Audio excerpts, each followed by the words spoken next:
Ikkinchi variant, ikkinchi savol. Demak, birinchi ko'rinishdagi bu bakteriya tayoq qismi batsillalar hisoblanadi. Bunisi esa qo'ziqorin zamburug'i. Demak, uch ikkalasi uchun xos xususiyat dedi. Demak, A variantda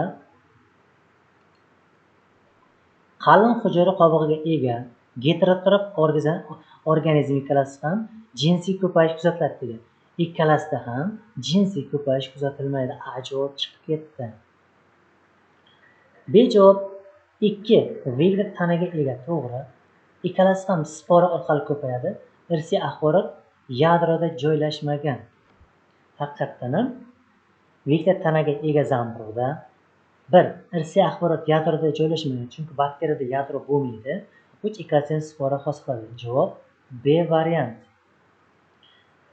C javob 2 ko'p hujayrali organizm kasallik qo'zg'atuvchisi bo'lishi mumkin. Lekin ikkalasida ham mitoxondriya yo'q. Chunki esa zamburug'da mitoxondriya bor, lekin bakteriyada bo'lmaydi. D javob plazmik membranaga ega spora hosil qiluvchi organoid bir kok degan.